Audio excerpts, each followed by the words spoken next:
igreja.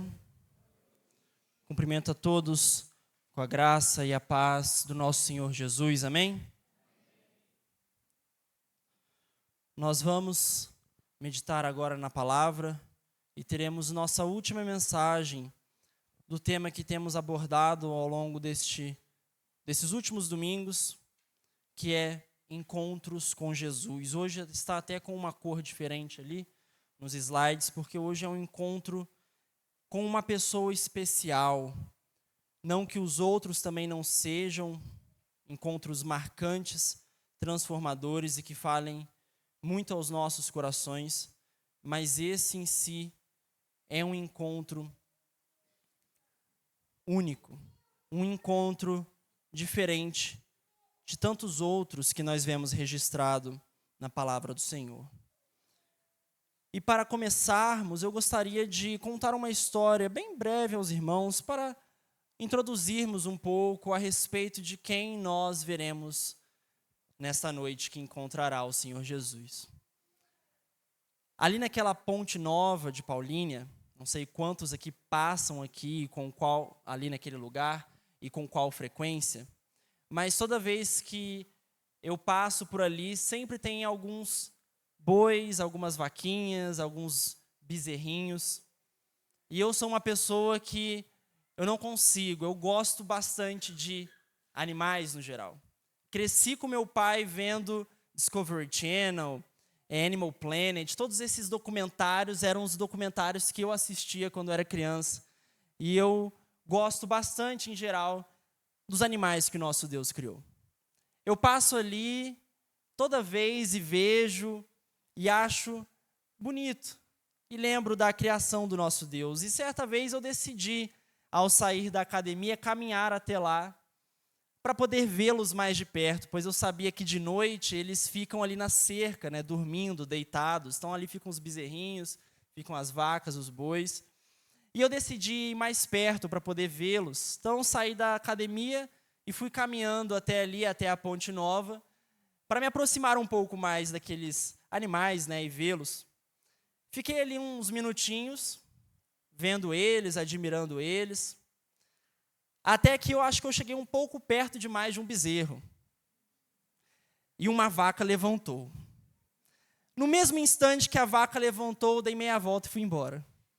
Porque apesar que tinha uma cerca me separando daqueles animais, não era eu que ia pagar para ver, Não sei o que ela faria, não sei se ela tentaria pular a cerca ou fazer algo do tipo, mas na hora que ela levantou, eu decidi ir embora, porque apesar de bonitos, são animais muito mais fortes que nós, Quem anda de bicicleta, nós sabemos que existem aquela espécie de boi, inclusive, se eu não me engano é Delore, pode me corrigir quem souber um pouco mais de agropecuária do que eu, mas são bois muito bravos, e geralmente temos vídeos na internet onde nós vemos muitos ciclistas, ciclistas que andam com recorrência, encontrando esses bois, e esses bois não arregam para nada.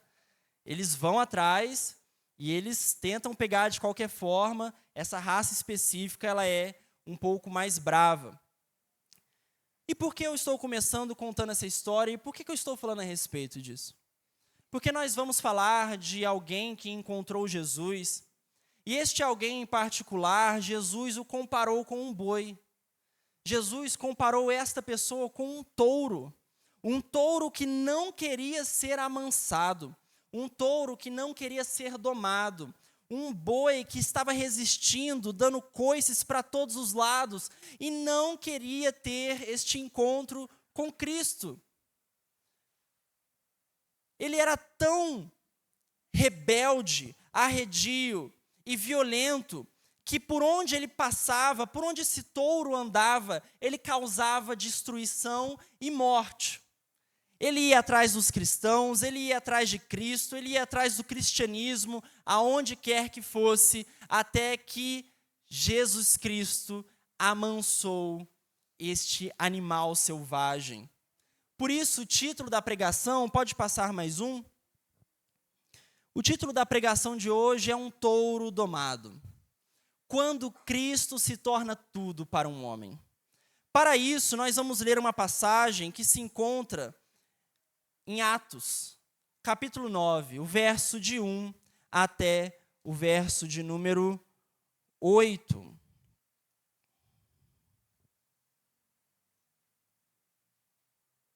Até o verso de número 9. Então, Atos 9, do 1 ao 9.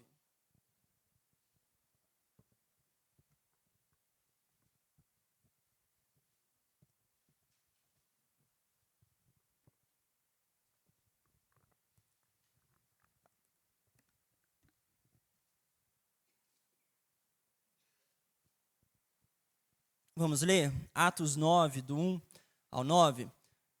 Diz o seguinte: Saulo, porém, ainda respirando ameaças e morte contra os discípulos do Senhor, dirigiu-se ao sumo sacerdote e pediu-lhe cartas para as sinagogas de Damasco, a fim de que, caso encontrasse alguns do caminho, tanto homens como mulheres, os conduzisse presos a Jerusalém.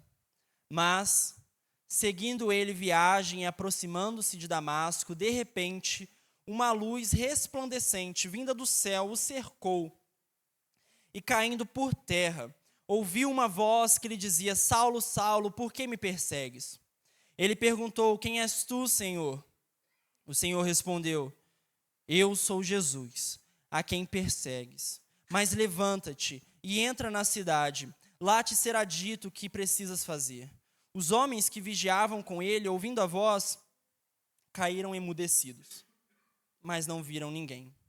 Saulo levantou-se do chão e, abrindo os olhos, não enxergava coisa alguma. Então, guiado pela mão, foi conduzido a Damasco e ficou 3 dias sem enxergar, sem comer nem beber. Vamos orar mais uma vez? Vamos abaixar nossas cabeças, fechar nossos olhos. Senhor Deus, estamos aqui para meditar mais uma vez na Tua Palavra e queremos nos encontrar com o Senhor de forma poderosa, Deus. Queremos que o Senhor invada o meu coração, os nossos corações, para que a Tua presença, a luz que vem do Seu ser, possa queimar em nossas vidas e possamos arder de amor pelo Senhor. Nos ensine com mais um encontro com Cristo, registrado na Sua palavra. Nos ensine com a vida transformada de Paulo e como ele teve um encontro real e verdadeiro que transformou toda a sua vida, Deus. Que nós possamos também ser semelhantes a Paulo, que largou tudo, que abandonou tudo, pois ele encontrou tudo o que ele precisava em Cristo Jesus. Que o Senhor venha falar aos nossos corações, Deus, pois se o Senhor não falar, se a Tua voz não vir aos nossos ouvidos, Deus, nós pereceremos, pois precisamos de Ti. Fale conosco, Deus, em nome de Jesus Cristo. Amém. Então hoje nós vamos estudar sobre a vida de Paulo, sobre o encontro que ele teve com Cristo e como isso mudou a vida dele. Então, talvez aqueles que já lembravam algumas referências bíblicas já tinham adivinhado.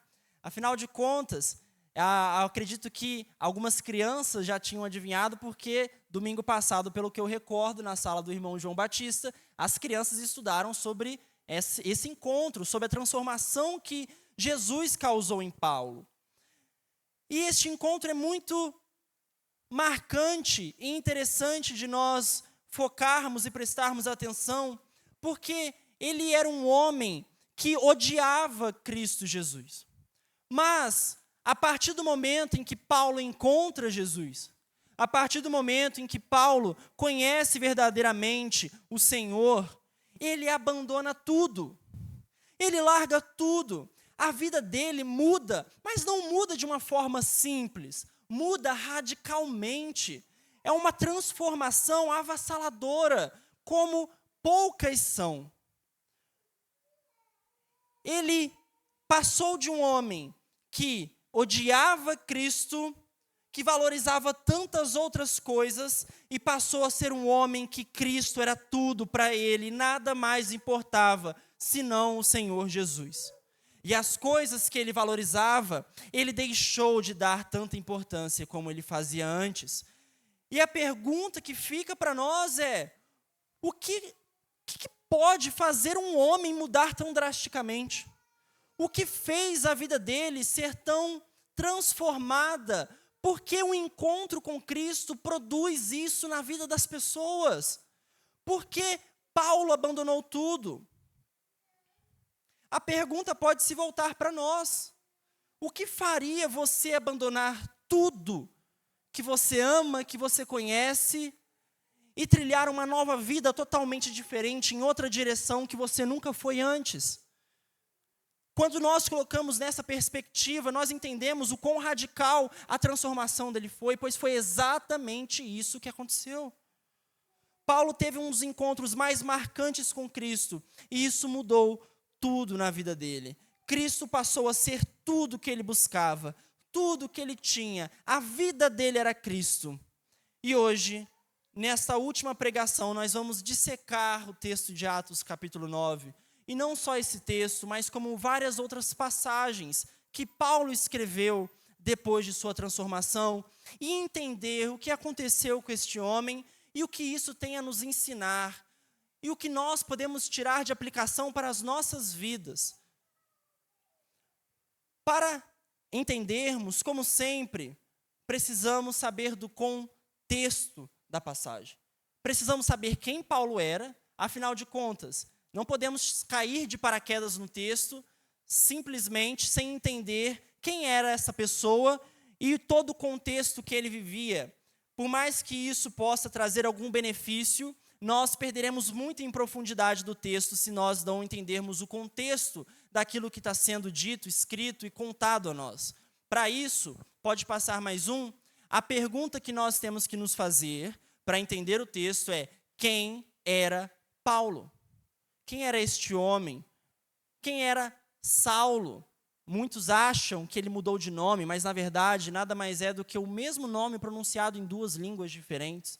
Então Saulo é Paulo, Paulo é Saulo, ele nunca mudou o nome. E quem era este homem? Primeiro, vamos ver que ele era judeu por nascimento. Ele era da tribo de Benjamim. Então ele não era alguém que não conhecia sobre o Deus de Israel. Ele não era alguém que não conhecia da palavra de Deus. Pelo contrário, todo judeu, ele é ensinado desde a infância a fé judaica. Ele aprende os textos, não só aprende, como ele decora os textos, ele sabe explicar a lei, ele sabe quem era o Senhor e aquilo que o Senhor tinha feito ao povo de Israel e como o Senhor se revelou na sua palavra no Antigo Testamento. Ele era hebreu de hebreus, assim que ele se denomina. Alguém que sempre aprendeu do Senhor. Como foi sua juventude? Bom, sua juventude foi como alguém zeloso pela palavra de Deus. Foi como alguém que amava o Senhor e as coisas de Deus. Ele gastou a sua juventude com zelo, em obediência à palavra de Deus. De modo que ele superava a maioria da sua idade. A Bíblia nos diz isso. Então pensa em um jovem diferente de todos. Pensa em um jovem que, aprendendo a sua religião, aprendendo sobre o judaísmo e sobre o Senhor, se destacava acima de todos, porque ele amava aquilo e ele se dedicava como ninguém tinha se dedicado antes. Ele também, como nós podemos ver, era fariseu. Ele chama os fariseus da seita mais rigorosa dos judeus. E Paulo fazia parte deles. Paulo era um fariseu. Ele vivia a sua vida com um rigor que provavelmente ninguém aqui teve até agora. Porque ele levava a sério as coisas. Ele queria ser uma pessoa dedicada, uma pessoa que buscava o Senhor. Para isso, vamos dar uma lida em algumas passagens que nos comprovam sobre a veracidade desses fatos. Vamos ler Filipenses 3, do 5 ao 6. Filipenses 3, do 5 ao 6. Olha o que ele diz: circuncidado no 8º dia, da descendência de Israel, da tribo de Benjamim. Isso ele está falando quem ele era, quem ele é. Hebreu de hebreus. Quanto à lei, fui fariseu, verso 6. Quanto ao zelo, persegui a igreja. Quanto à justiça que é na lei, eu era irrepreensível. Estamos falando de um homem que ninguém tinha nada a falar contra ele. Em questão de buscar a lei como um fariseu e como um bom judeu, não tinha ninguém que podia levantar a voz contra Paulo. Você já conheceu pessoas assim? Pessoas assim costumam ser raras no nosso meio. Pessoas totalmente dedicadas. Pessoas que levam com extrema seriedade, com diligência. Que não há nenhuma preguiça em estudar e se aprofundar, mas pelo contrário, é o prazer da pessoa. Paulo era essa pessoa. Olha só, Gálatas 1:14. E no judaísmo, eu, Paulo, ultrapassava muitos da minha idade entre meu povo, sendo extremamente zeloso das tradições de meus antepassados.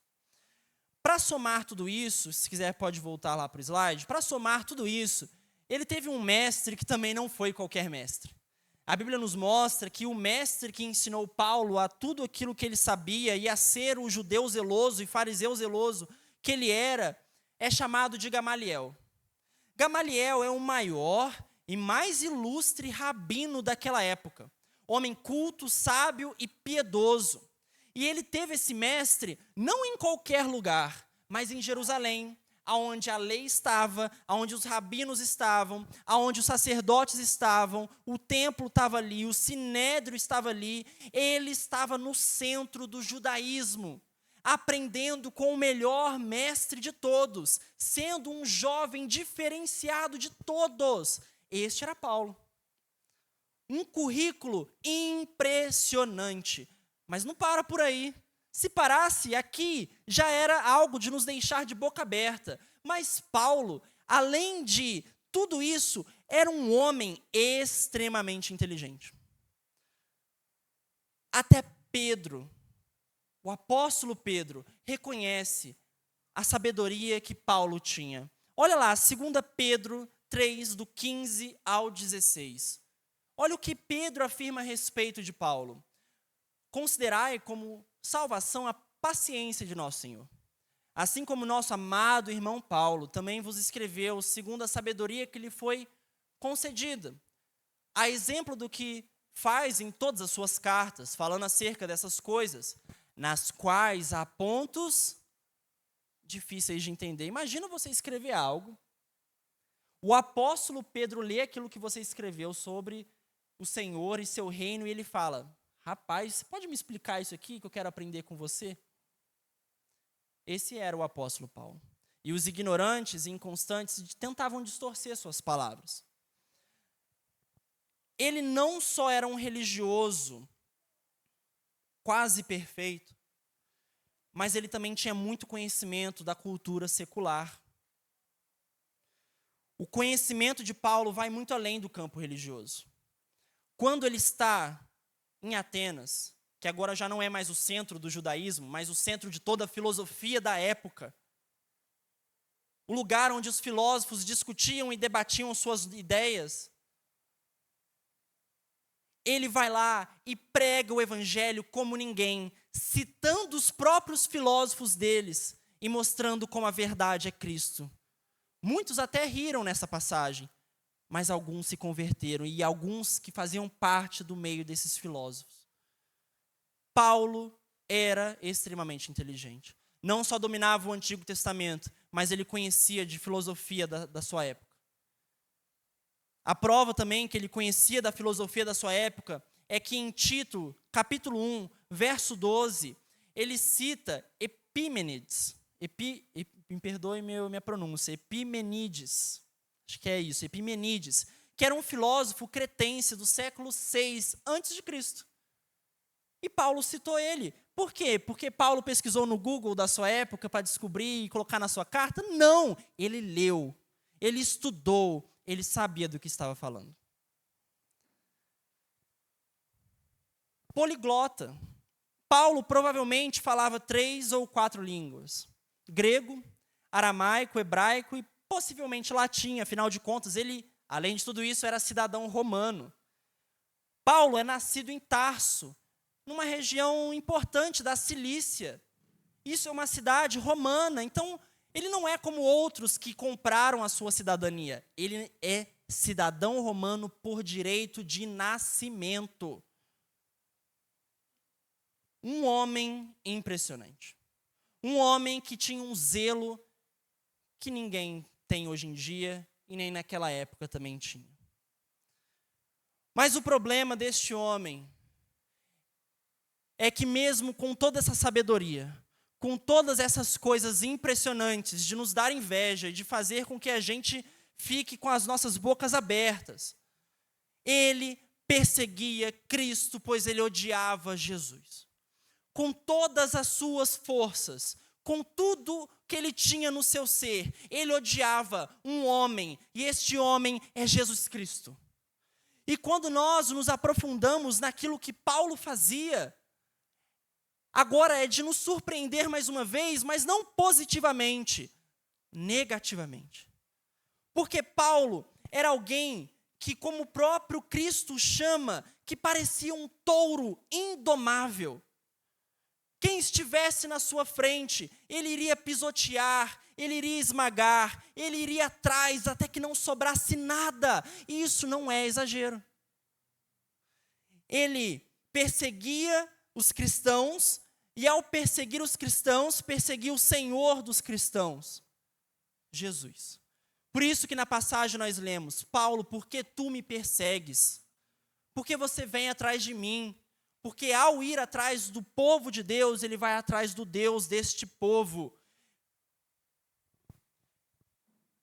Vamos ler algumas passagens que vai nos mostrar o quanto Paulo estava disposto a perseguir a igreja. Atos, capítulo 26, verso 9.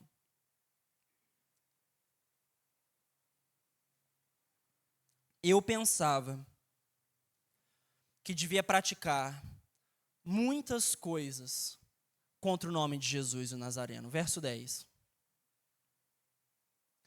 O que de fato fiz em Jerusalém. Pois tendo recebido a autoridade dos principais sacerdotes, não somente encerrei muitos santos em prisões, como também dei meu voto contra eles quando estavam para matá-los. Verso 11. E castigando-os muitas vezes em todas as sinagogas, obrigava-os a blasfemar. E cada vez mais enfurecido contra eles, persegui-os até nas cidades estrangeiras. Ele não media esforços. Ele ia aonde fosse necessário. E na hora que ele chegava ali, era prisão, morte, tortura. Obrigando muitos de nossos irmãos a blasfemarem contra o Senhor Jesus. E aqueles que eram mais fracos e que não conseguiam resistir, infelizmente, blasfemavam contra o nome de Deus. E o motivo disso acontecer era um homem chamado Paulo. Ele é um homem que, se hoje estivesse vivo, sem encontrar Cristo, muitos de nós, crentes, por mais que não seja correto isso e Deus não incentive, iríamos querer vê-lo morto.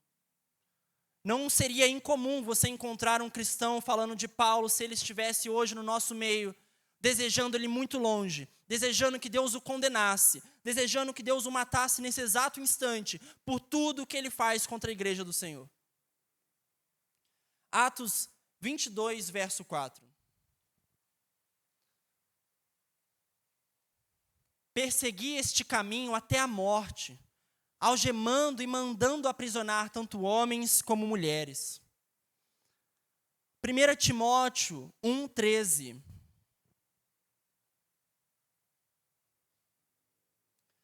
Apesar de eu ter sido blasfemo, perseguidor e arrogante, ele me concedeu misericórdia. Então ele destaca o que ele era blasfemo, perseguidor e arrogante. Atos 22, 20. Quando se derramava o sangue de Estevão, tua testemunha, eu também estava presente, aprovando a sua morte e segurando as capas dos que o matavam. Isso acontece em Atos capítulo 8. Uma passagem extraordinária. Atos capítulo 7, perdão. E no 8 ele continua trazendo um pouco do relato. Porque Estevão era um jovem, cheio do Espírito Santo, que amava o Senhor. que testemunhou do Senhor Jesus diante dos judeus, como poucos fizeram. Paulo, estando lá, enfurecido, apoiou a morte daquele jovem a pedradas. Esse jovem morre, e enquanto ele é apedrejado, esse jovem perdoa as pessoas que o apedrejavam. Acredita nisso? Ele fala: Senhor Deus, não leve em consideração isso que eles estão fazendo. Senhor Deus, receba meu espírito. E o texto relata que a face dele brilhava como se fosse um anjo do Senhor. E ali Estevão tombou. Muitos homens piedosos, crentes piedosos, fizeram o seu funeral. Enquanto isso, enquanto um estava sendo enterrado de forma tão violenta, Paulo continuava indo atrás enfurecidamente, como este touro indomável, que só tinha uma coisa em mente: matar, aprisionar, torturar todos aqueles que buscavam Jesus.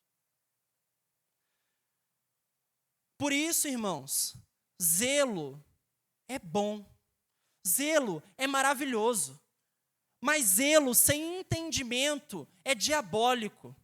Paulo, sim, era zeloso, era impressionante, era alguém que tentava buscar o Senhor, do seu ponto de vista, das mais variadas formas possíveis, e fazia isso com dedicação.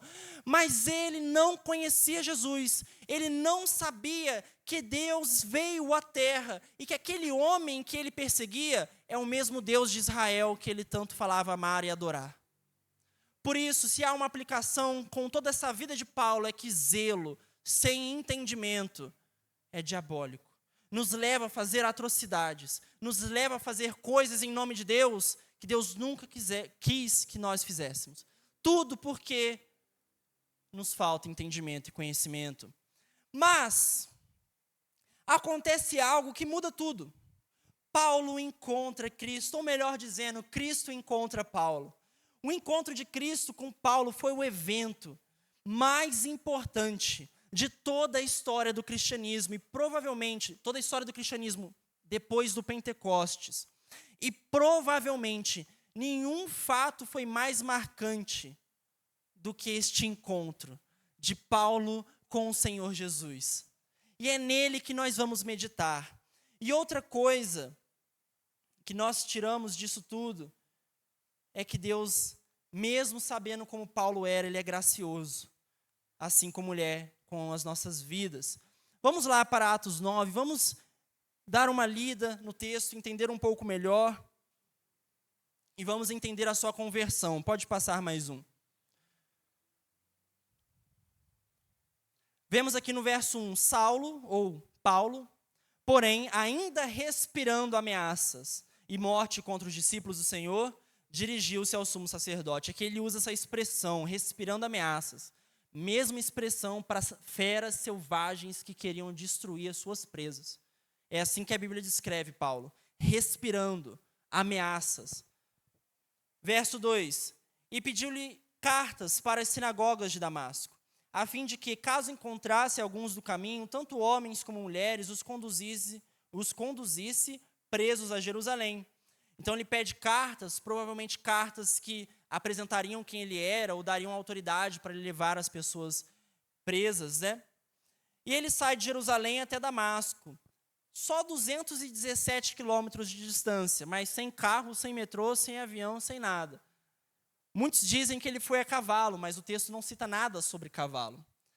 Mas se ele foi a pé, eram apenas 6 dias andando até chegar aonde ele queria. Isso mostra que para Paulo não tinha distância grande o suficiente para impedir dele fazer o mal contra os crentes e aqueles que eram filhos de Deus.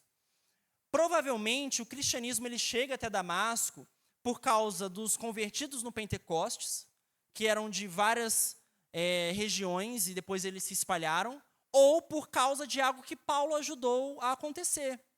Porque depois da morte de Estevão, se iniciou uma perseguição onde muitos foram espalhados também. Então, seja o que for, o cristianismo chegou até ali. E Paulo tinha esse conhecimento e ele queria levar muitos à prisão que estavam ali em Damasco. Mas, como Deus é maravilhoso e os seus planos vão muito além do que nós pensamos, mal ele sabia que no meio deste caminho, ele finalmente encontraria quem ele persegue, a quem ele tanto odeia. E esse encontro, ao invés de ser um encontro que é para causar medo nele, pois o Senhor Jesus poderia destruí-lo, acabar com ele, é um encontro onde ele encontra amor verdadeiro pela primeira vez. Damasco, nessa cidade onde ele vai, é a atual capital da Síria e é uma das cidades mais antigas existentes, com 11 mil anos de existência, mais ou menos. A cidade atual está sob as ruínas da antiga cidade, mas ainda é possível ver a rua chamada Direita, que é onde Paulo encontra Ananias. E aí chegamos no verso 3, que fala o seguinte: mas seguindo ele viagem e aproximando-se de Damasco, de repente uma luz resplandeceu vinda do céu e o cercou. Nós vemos então que no meio desta viagem uma luz resplandece. Uma luz brilha, mas não é qualquer luz. É uma luz tão grandiosa, é uma luz tão esplendorosa, que ele cai ao chão, pois ele não resiste ao esplendor deste brilho. Atos, capítulo 22, verso 6, nos mostra o horário que aconteceu isso. Ele não estava caminhando de noite, né? Porque faz até sentido. Se fosse de noite, uma luz brilhando, à noite é mais fácil de enxergar. Mas Atos 22, 6 diz que eles estavam por volta do meio-dia. E uma luz intensa brilhou ao redor de Paulo. Atos 26, 13, ele chama essa luz, então, mais resplandecente do que o sol. Meus irmãos, quantos aqui de nós já tentamos olhar para o sol? Tenta olhar por 10 segundos que seja, e veja se você não terá consequências gravíssimas na sua vista. Porque o sol, por mais longe que esteja, ele tem uma luz tão grandiosa que pode nos causar danos permanentes ao olharmos por pouco tempo para ele. Mas agora o que é mais surpreendente é que Paulo diz que nesse mesmo horário que o sol, que já é extremamente brilhoso, está no seu auge, que é o meio-dia, uma luz forte brilhou. E ele fala que o nosso Deus é mais resplandecente do que o sol, irmãos.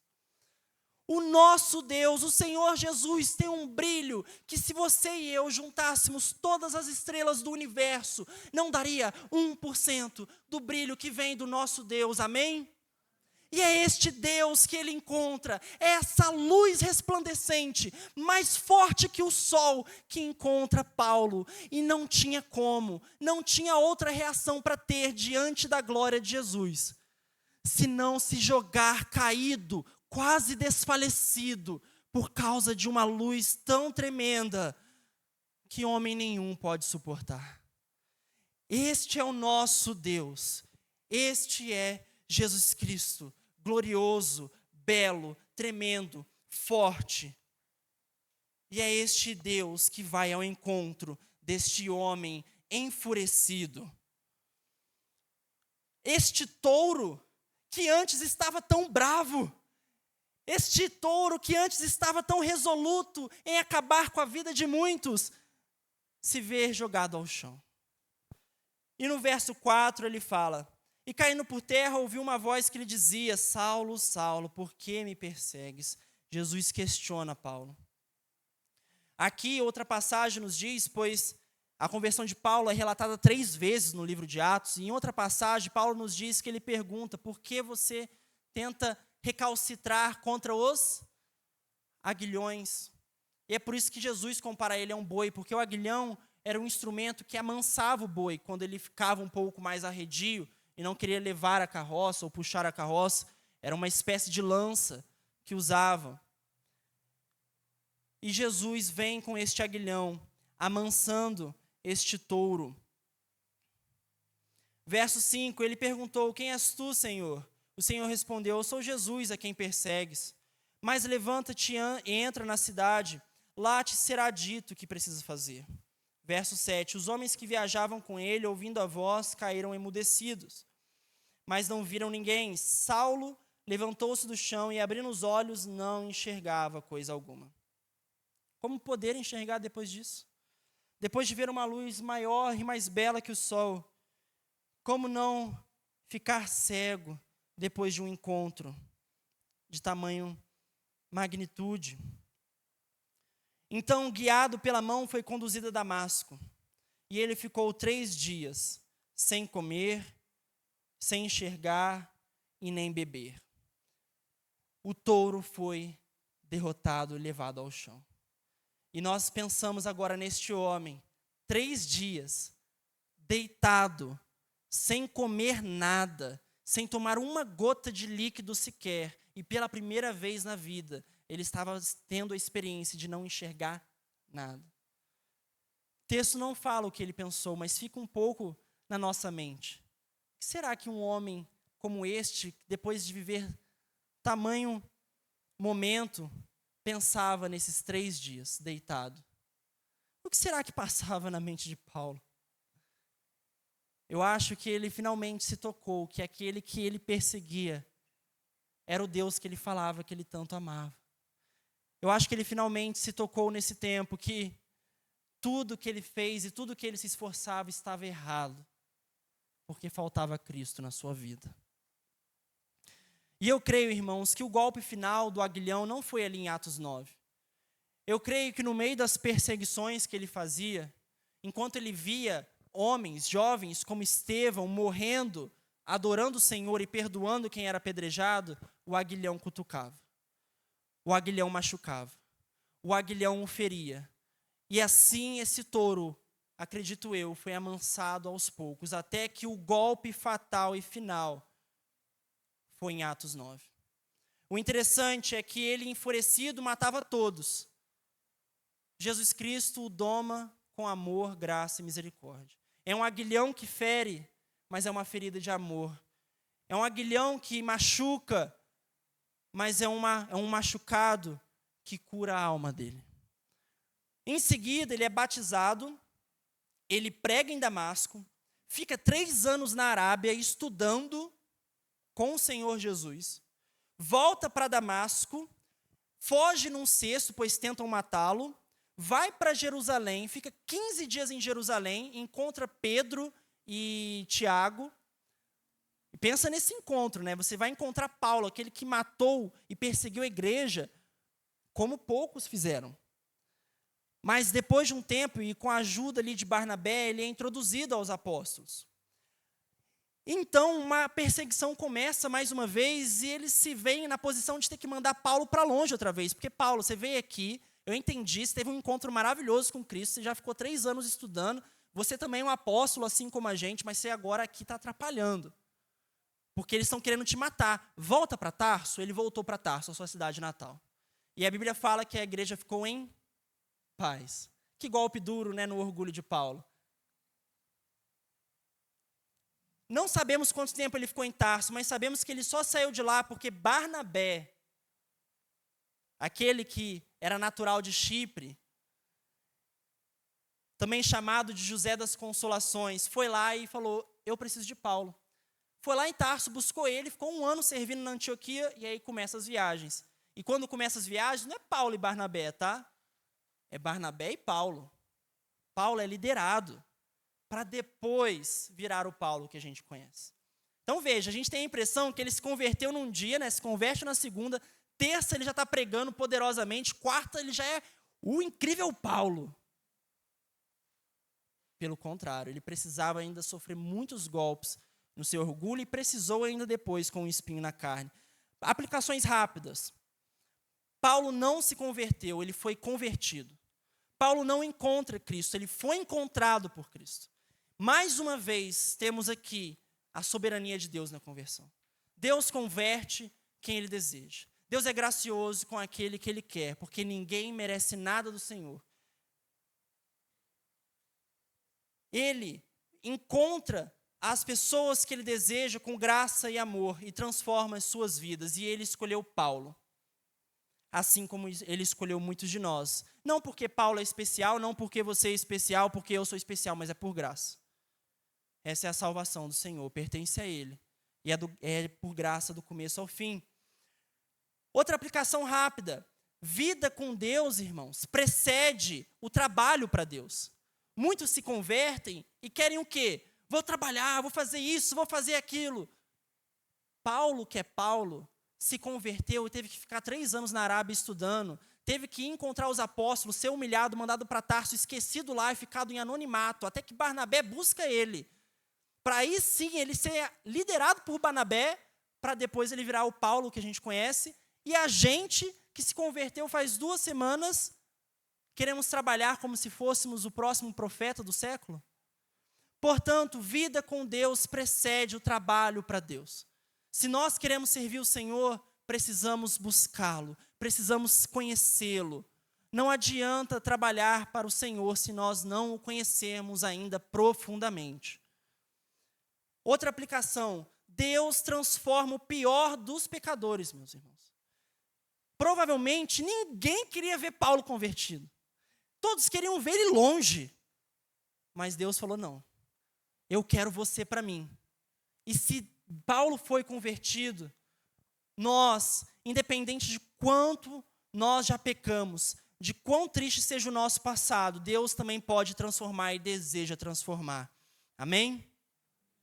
E por último, Paulo foi transformado completamente. E é aqui que nós entramos nas aplicações. Paulo foi transformado completamente, meus irmãos.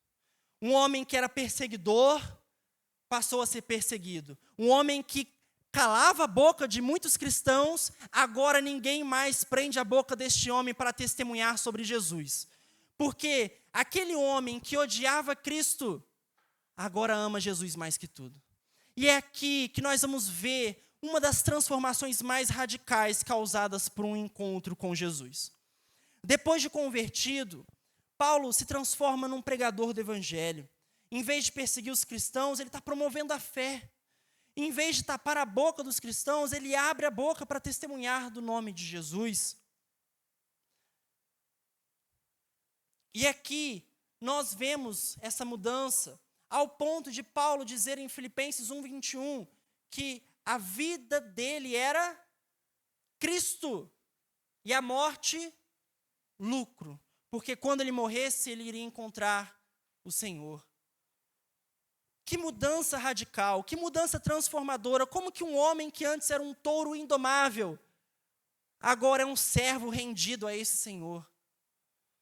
Meus irmãos, o que nós temos que entender é que naquele dia, ele encontrou alguém que vale o universo inteiro e muito mais. Ele encontrou a pérola de grande valor, que faz tudo parecer chato ou sem graça comparado a ele. Nós temos que entender, irmãos, que Jesus Cristo, se nós pudéssemos pegá-lo e colocar em uma balança, e do outro lado colocássemos todas as belezas naturais dessa terra, todas as riquezas, todas as estrelas, as maiores e as menores, as que brilham mais e as que brilham menos, as galáxias, tudo neste universo, e você colocasse nessa balança, Cristo pesaria mais do que tudo isso, infinitamente mais. E foi esta pessoa que Paulo encontrou, e é por isso que ele é transformado de forma tão radical, ao ponto de abandonar tudo, e ao ponto de dizer, minha vida é Cristo. E morrer é lucro para mim, porque quando eu morrer, eu vou ver aquele que é o meu maior tesouro. Então, depois desse encontro, pode passar. Paulo abandona tudo para ter Jesus. Vamos ler lá Filipenses 3, verso 7. Filipenses 3, 7. Mas o que para mim era lucro, passei a considerar perda, por amor de Cristo. Paulo tinha uma vida inteira, era valorizado, era respeitado, e ele vira as costas para tudo isso, porque ele encontrou alguém melhor. Ele encontrou o Senhor dos Senhores, ele encontrou o seu amado, aquele que preencheu a sua vida com sentido, paz, esperança e amor. Por isso, se uma aplicação tiramos desse encontro é que, se nós encontramos Jesus verdadeiramente, nós também abandonamos tudo por amor a Ele. Se há pecado, nós abandonamos pecado. Se nós mentimos, vamos parar de mentir. Se nós fazemos qualquer coisa que desagrada o Senhor, vamos parar imediatamente de fazer isso. Porque Cristo é mais valioso. E por Ele, por amor a Ele, eu abandono tudo. Paulo não só abandona os seus pecados, não só abandona a sua vida, não só abandona tudo aquilo que ele valorizava, ele abandona o seu conforto por amor a Cristo. 2 Coríntios 11, do 23 ao 28. Diz o seguinte: são servos de Cristo? Sou ainda mais. Falo como se estivesse louco, muito mais em trabalhos. Olha o que Paulo passou por Jesus. Muito mais em prisões, em chicotadas sem medida, em perigo de morte muitas vezes. 5 vezes recebi dos judeus 39 chicotadas. 3 vezes fui espancado com varas. 1 vez fui apedrejado. 3 vezes sofri naufrágio. Passei 1 dia e 1 noite em mar aberto. Muitas vezes passei por perigos em viagens, perigos em rios, perigos entre bandidos, perigo entre os do meu próprio povo, perigos entre gentios, perigos na cidade, perigos no deserto, no mar, entre falsos irmãos, em trabalho e cansaço, muitas vezes em noite sem dormir, com fome, com sede, muitas vezes sem comida, com frio e com falta de roupas. Além de outras coisas, ainda pesa diariamente sobre mim a preocupação com todas as igrejas. Paulo abandonou toda a vida confortável dele. Paulo abandonou toda a sua posição de destaque respeitada para sofrer por alguém que ele encontrou no caminho de Damasco. Mas por quê? Porque este homem vale todo o nosso amor. Este homem vale o universo inteiro. E é isso que Paulo fez. E a pergunta que nós devemos nos fazer é: desde que eu e você encontramos Cristo, o que eu e você temos abandonado? O que eu e você deixamos de valorizar, que antes era tão importante para nós, mas agora com Cristo Jesus tudo mudou e agora tudo que importa é Ele. E por isso eu abandono tudo que eu amo ou que amava. Paulo fez isso, porque Paulo teve um encontro verdadeiro com Cristo. Se ele fez isso, se um encontro verdadeiro com Cristo muda os nossos valores, muda os nossos amores, os nossos desejos, o que mudou em nossas vidas? O que nós abandonamos para ter Jesus? Infelizmente, muitos de nós teremos que responder: nada. Não mudou nada, eu não abandonei nada, eu continuo vivendo da mesma forma. E a pergunta então é: será que encontrou Cristo? Será que encontrou aquele que resplandece mais do que a luz do sol? Paulo abriu mão de todo esse conforto, porque ele entendeu que Jesus era digno. Nós não abrimos mão do nosso conforto pela manhã para vir na IBD. Nós não abrimos mão do nosso conforto quando é domingo de chuva e nós preferimos ficar na nossa casa do que celebrar a Cristo com os nossos irmãos. Nós não conseguimos abrir mão do nosso tempo para 15 minutos de estudo bíblico durante o dia. E nem 15 minutos para orar. O que nós temos abandonado que mostra que Cristo realmente nos encontrou e que Cristo realmente é tudo para nós? Paulo tem uma lista gigantesca. Qual será a nossa lista? O que temos abandonado por Cristo desde o nosso encontro com Ele? Já deixamos os pecados? Já deixamos as coisas que amávamos? Já deixamos de adorar e idolatrar tantas coisas que nós amávamos antes? Seja time de futebol, seja a própria família, seja o próprio marido ou a própria esposa. Nada deve ser mais amado por nós do que Jesus. Mais um. Ponto 2. Depois desse encontro, Jesus é tudo para nós. Irmãos, depois que Jesus encontrou com Cristo verdadeiramente, Jesus passou a ser tudo para ele. Não tinha nada mais que importava do que ter Jesus. Olha só, mesma passagem que nós lemos, Filipenses 3, do 8 ao 10 agora. Olha o que ele diz em seu texto. Paulo, depois de ter encontrado Cristo, é isso que ele afirma: sim, de fato, considero todas as coisas como perda.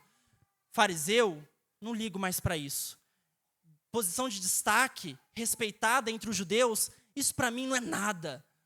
Minha vida, meu nome, minha fama, meu sucesso e meu conforto, isso é menos que nada por causa de Cristo. Olha lá, comparadas com a superioridade do conhecimento de Cristo Jesus, meu Senhor, pela qual perdi todas essas coisas.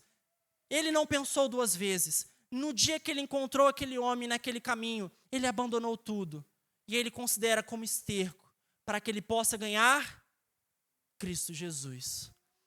E ser achado nele, não tendo por mim a justiça que procede da lei, mas sim a que procede da fé em Cristo, a saber, a justiça que vem de Deus pela fé, para conhecer Cristo e o poder da sua ressurreição e a participação nos seus sofrimentos, até sofrer por Cristo ele deseja com alegria, identificando-me com ele na sua morte.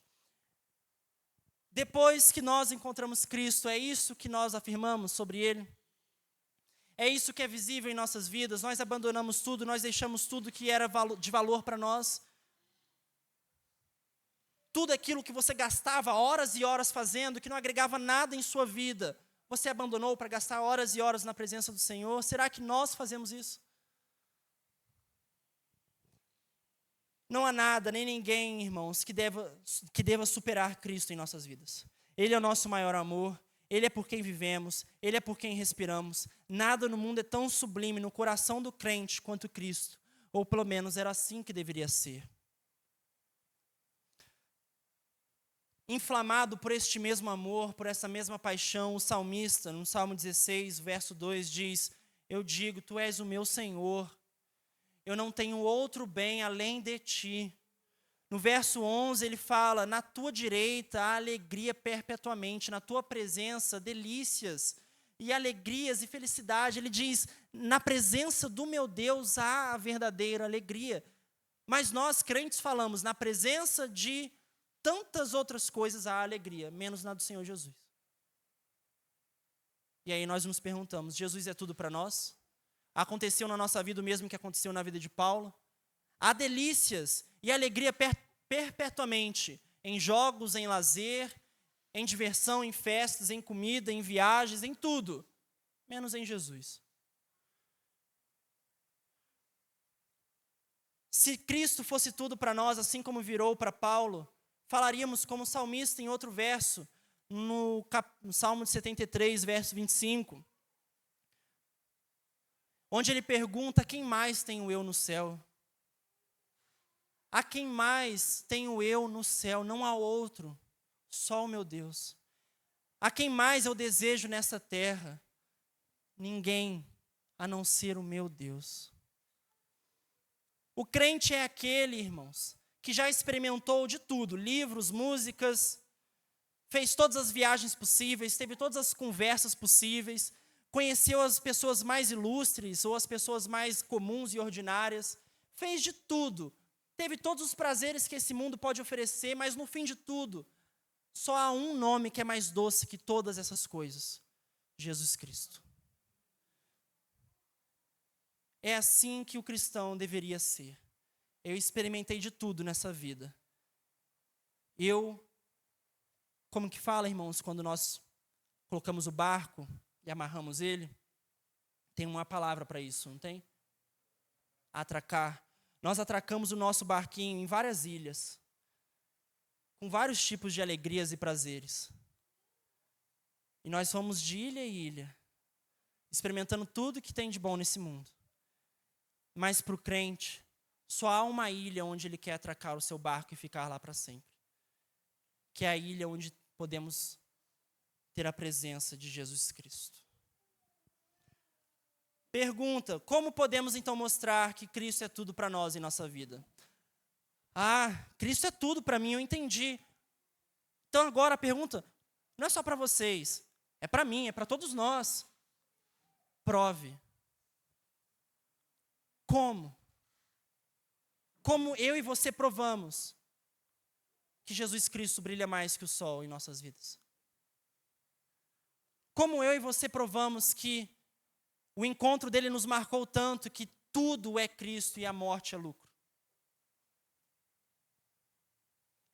Veja, irmãos, Deus não quer mais pessoas formadas, mais pessoas bilíngues, ricas ou bem-sucedidas. Deus quer mais pessoas que têm um coração onde Cristo é tudo para elas. É isso que Deus quer. Pessoas que, assim como Paulo, abandonaram tudo, porque Cristo era a vida dele a partir daquele momento. Último ponto, depois desse encontro, irmãos, Pode passar mais um? Os frutos são visíveis. Quero que você preste atenção numa lista de frutos daquilo que nós sabemos da vida de Paulo. Ele, depois de encontrar Cristo, teve dezenas de igrejas plantadas por ele. Não estou falando de uma ou duas, estou falando de dezenas, que nós temos registrado. Dezenas de cidades ouviram o evangelho depois que ele se converteu. Pregou para os mais pobres e pregou também para os governantes de alta importância. Não havia distinção, ele pregava para todos. Foi o autor que mais escreveu livros no Novo Testamento, sendo 13 cartas. Só perdendo em quantidade para Lucas, pois Lucas escreveu Lucas e Atos. E juntos são livros bem extensos. Incontáveis igrejas fortalecidas. Vários líderes importantes foram levantados por ele. Sabe, Tito, Timóteo? Quem você acha que ensinou essas pessoas? 3 viagens missionárias, mais uma viagem até Roma, daquilo que nós temos registrado. O que dá mais ou menos 15 mil ou 16 mil quilômetros percorridos para amar Cristo e levar o seu evangelho e mostrar para mais pessoas que Cristo é tudo que temos e Cristo é o maior tesouro da vida de qualquer pessoa. 16 mil quilômetros percorridos, não de carro, não de moto, a pé, muitas vezes em navios que naufragaram, muitas vezes a cavalo. É uma distância tão impressionante que dá para você ir para o ponto mais norte do Brasil e depois voltar para o ponto mais ao sul do Brasil 3 vezes seguida. É uma distância tão impressionante que ela é 40% de uma volta completa na Terra. 16 mil quilômetros, o que temos registrado. Por amor a Cristo, percorridos, cada passo, cada bolha no pé, cada sofrimento, cada noite sem dormir, porque ele encontrou alguém que vale tudo isso, que vale mais do que a vida inteira. Ao ponto dele falar em Atos 20, 24, eu não tenho a minha vida como preciosa, a não ser que eu complete a carreira que eu recebi do Senhor Jesus, o ministério que me foi confiado, para dar testemunho do evangelho da graça de Deus. Depois desses frutos de darem inveja, quais, de novo, para nós, quais têm sido os frutos do nosso encontro com Cristo? Quantas pessoas já conheceram Jesus depois que você o conheceu? Quantas pessoas já foram transformadas e também tiveram Cristo como seu maior tesouro, porque ouviram da nossa boca sobre o quão valioso Jesus é? Quais frutos nós podemos mostrar que agora nós produzimos, porque Cristo é tudo para nós? Infelizmente, se não for nulo, são muito poucos. Então, um convite, meus irmãos, que Cristo está nos fazendo hoje, é ter o mesmo tipo de encontro que Paulo teve. Um encontro onde você vai ver um ser com tamanho esplendor, que quando você olhar para ele, nada mais na sua vida vai ter o mesmo valor que antes. Nada mais na sua vida pode ser comparado a essa pessoa que eu e você podemos ganhar. E adivinha, ele não está te cobrando preço nenhum, ele não está te cobrando valor nenhum. Todo dia você pode ter esse encontro neste livro. Este livro está cheio de glória e luz, do mesmo tipo que Paulo viu naquele dia em cada uma de suas páginas. E ele está te chamando para ter esse banquete e largar as migalhas que tanto nos apegamos. Então, quem hoje, irmãos, quer encontrar a Cristo de uma maneira especial? Quem hoje quer abandonar tudo por Ele e ter Cristo como tudo? Glória a Deus por isso, irmãos. Amém? Ele é tudo para nós, meus irmãos. Ele é o ser mais precioso e Ele está te oferecendo esse banquete na presença dEle, de delícias perpétuas, de alegria eterna, que nada nem ninguém pode te oferecer. Louvado seja o nosso Deus, porque Ele é aquele que brilha mais do que todo o sol. Ele é aquele que brilha mais do que toda estrela, e a luz dEle invade o nosso ser com amor, graça e misericórdia. Glória a Deus. Aleluia por isso. A conclusão,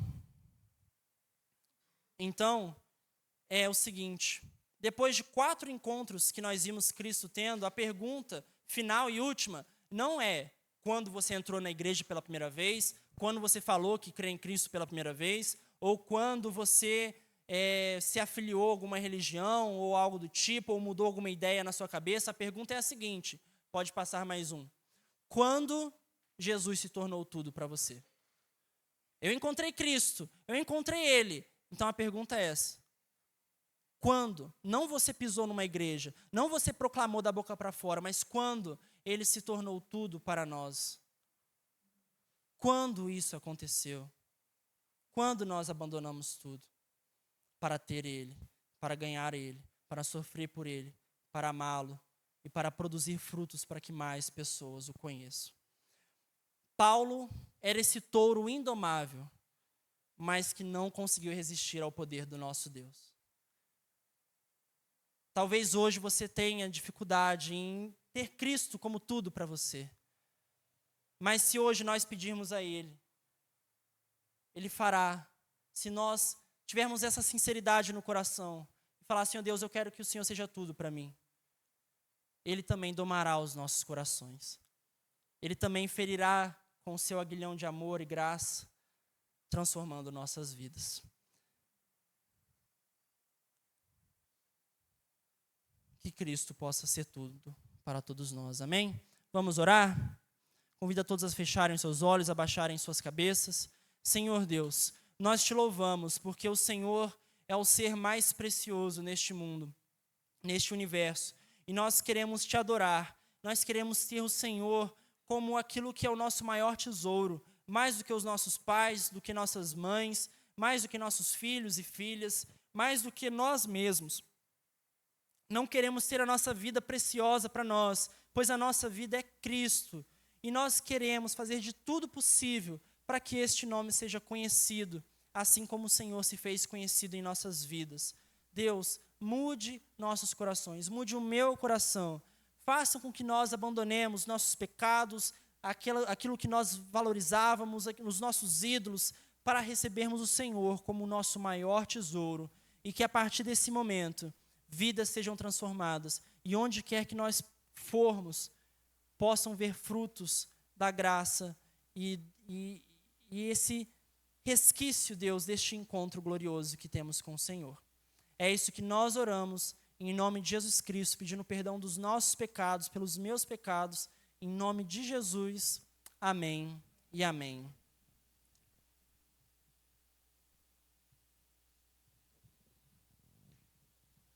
Nós vamos celebrar a ceia do Senhor e eu gostaria de convidar os nossos irmãos, nossos diáconos, já estão aqui, né, nos ajudando aí a preparar os elementos e a mesa. Alguém poderia remover o púlpito? Alguns irmãos aqui, por favor. Ajudando aqui a remover o púlpito. Nós queremos convidar a participar da ceia do Senhor todos aqueles que nos visitam e que são membros de alguma igreja evangélica. Quero que você saiba que, para nós, a ceia do Senhor deve ser celebrada com todos os nossos irmãos em Cristo. Então, se você... Obrigado. Foi difícil, hein? Graças a Deus, nada de ruim aconteceu. Se você nos visita, é membro de alguma igreja evangélica, você é nosso convidado a participar da ceia do Senhor, tá bem? Mas apenas se você estiver em comunhão com a sua igreja, ou seja, se você ainda é membro dela e você está em plena comunhão com ela. Nós vamos ler uma passagem das Escrituras e após essa leitura nós vamos cantar um hino e enquanto cantamos, os nossos irmãos vão distribuir os elementos da ceia do Senhor. Amém? Nós sempre temos aqui pão e vinho juntos. Então você vai receber e você vai comer junto com a igreja. Não coma já, aguarde para comermos juntos, tá bem? Muito bem. O texto da palavra de Deus é 1 Coríntios capítulo 11, a partir do versículo 23. Vamos ler esta passagem? 1 Coríntios 11, a partir do versículo 23, está ali. Pois recebi do Senhor o que também vos entreguei. O Senhor Jesus, na noite em que foi traído, tomou o pão. E depois de ter dado graças, o partiu e disse: isto é o meu corpo que é dado por vós, fazei isto em memória de mim. Do mesmo modo, depois de comer, tomou o cálice, dizendo: este cálice é a nova aliança no meu sangue, fazei isto todas as vezes que o beberdes em memória de mim. Porque todas as vezes que comerdes deste pão e beberdes deste cálice, proclamais a morte do Senhor até que ele venha. Eis o propósito da ceia. Porque a igreja celebra a ceia? Porque nós estamos proclamando que o nosso Senhor Jesus morreu e ressuscitou e volta para buscar a sua noiva. Amém? Por essa razão, quem comer do pão ou beber do cálice do Senhor de maneira indigna será culpado de pecar contra o corpo e o sangue do Senhor. O que significa comer e beber indignamente, ou de forma ou de maneira indigna? Muitas pessoas acreditam e interpretam erroneamente esse texto, afirmando que comer indignamente é ter cometido um pecado. Irmãos, se comer pecado, ou se ter cometido um pecado nos impossibilita de comer a ceia, então não há ninguém aqui que deveria comer. Somos todos pecadores. Alguém aqui que não pecou nenhuma vez hoje? Eu mesmo preciso descer aqui, não há como celebrar a ceia. Talvez precisaríamos avaliar até quando vamos conseguir celebrar uma ceia onde um ou dois pudesse comer. O que Paulo não está dizendo é que se você tiver pecado, você não deve comer. O que Paulo está dizendo é que você não deve comer este pão sem discernir o que você está fazendo. Era isso que acontecia naquele contexto. As pessoas celebravam a ceia de forma completamente sem levar em consideração o que estavam fazendo. Eles não respeitavam a memória do Senhor Jesus. Eles viam pão como algo para matar a fome, viam um cálice de vinho como algo para se embriagar. Aliás, eles o faziam. Por isso, Paulo vem a dizer: não comam dessa forma indigna, não bebam dessa forma indigna. Isso não é pão para alimentar, também não é vinho para embebedar. Isso era para celebrar a morte do Senhor Jesus. Então, se você está preparado para celebrar a ceia, amém. Pegue, coma conosco. Agora, se você tem consciência pesada por causa de algum pecado, enquanto cantamos, confesse-o. Não deixe o pecado impedir você de celebrar a ceia. Confesse-o e coma conosco. Amém? Vamos orar. Amado Deus, em nome do Senhor Jesus, nós vamos celebrar a ceia do Senhor agora. E queremos pedir ao Senhor, em nome do Salvador, que neste momento, nossa atenção, nosso coração, esteja voltado para aquele dia no Calvário, onde o Senhor Jesus assumiu o nosso castigo, onde o Senhor Jesus resolveu ali a nossa dívida com o Pai, morrendo na cruz em nosso lugar. Nós oramos te pedindo isso, em nome de Jesus Cristo. Amém. Fiquemos em pé. À medida que você apanha o cálice e o pão, você pode se sentar, porque dessa forma os nossos diáconos saberão que você já está com os elementos prontos para celebrar a ceia. Amém?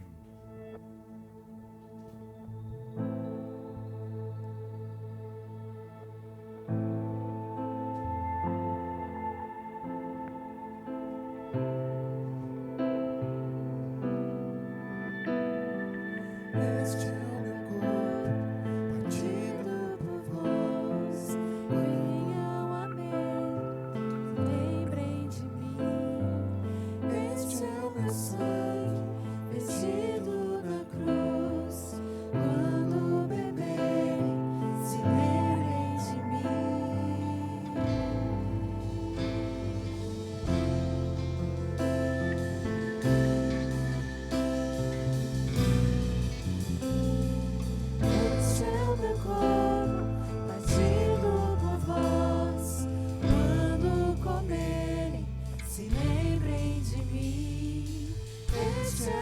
sangue vestido na cruz. Quando beberem, se lembrem de mim. Eu sou o pão da vida. Quem tiver fome, vem comer. Na minha mesa nada faltará. Eu sou o santo vinho. Da minha fonte vem beber. Na minha mesa nada faltará.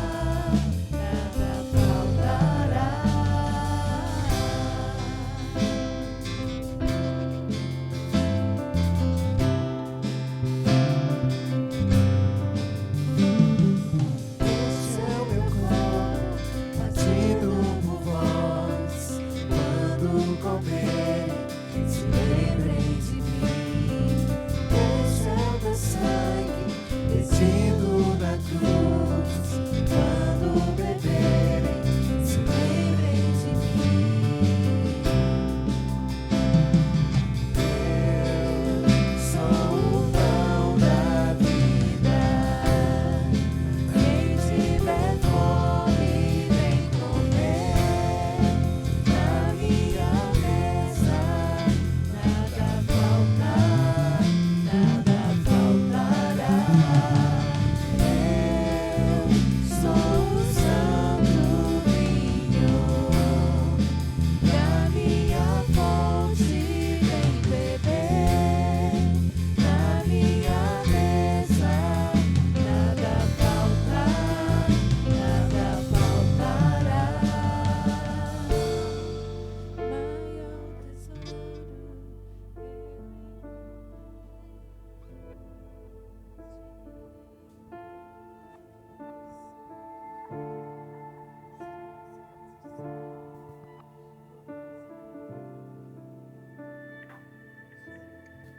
Todos receberam?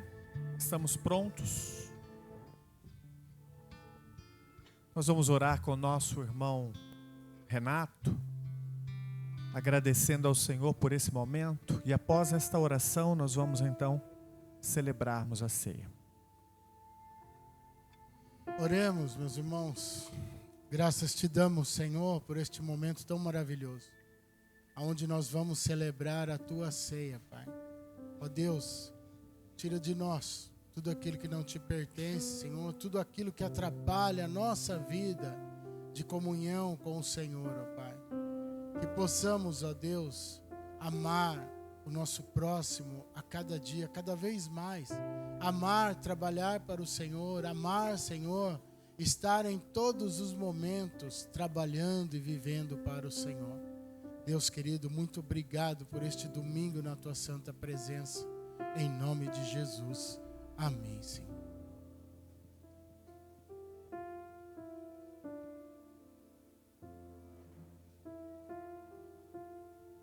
Você pode destacar o seu pão?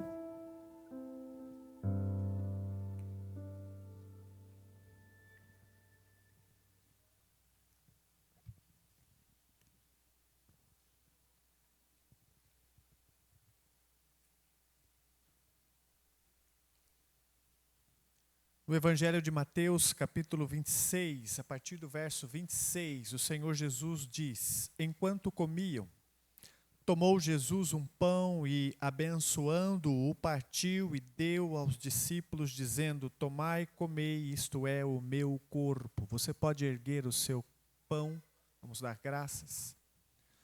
Senhor Jesus, graças te damos nesta noite, pelo corpo de Cristo, o Senhor, que foi entregue por nossos pecados no Calvário. Foi através do Senhor que nós fomos salvos e nós comemos este pão em memória do Senhor. Amém. Comamos.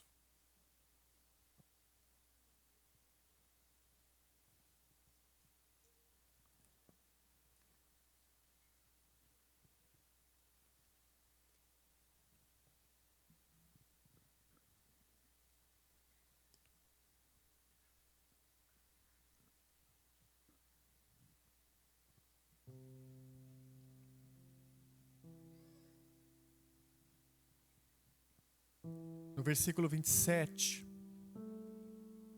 o Senhor Jesus nos diz: a seguir tomou um cálice e, tendo dado graças, o deu aos discípulos, dizendo: bebei dele todos, porque isto é o meu sangue, o sangue da nova aliança, derramado em favor de muitos, para remissão de pecados. Erga seu cálice, vamos dar graças. Obrigado, Senhor Jesus, pelo teu sangue derramado na cruz do Calvário. Foi através deste sangue que nós fomos remidos. Foi através desse sangue que os nossos pecados foram expiados completamente. Ó Pai, obrigado por ter aceitado o sangue de Jesus em nosso lugar. Amém. Bebamos.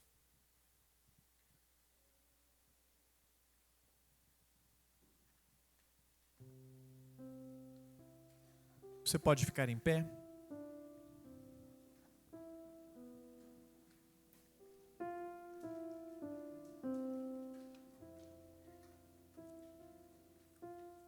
Feche os seus olhos, baixe a sua cabeça. Vamos fazer uma última oração neste culto e abençoar a igreja. Que essa semana seja uma semana abençoada para você, amém? Que a graça do Senhor Jesus Cristo, o amor de Deus o Pai e a comunhão com o Santo Espírito seja com todos vós agora e sempre. Amém, Senhor. Amém. Deus abençoe. Pode sentar. Nós vamos passar agora para recolher os cálices. Que Deus abençoe. Com a oração silenciosa nós nos despedimos. Lembrando dos nossos irmãos do som, nós precisamos de uma reunião e vamos pedir aos irmãos para não ir embora rapidamente. Fiquem por gentileza. Tá bom? Amém.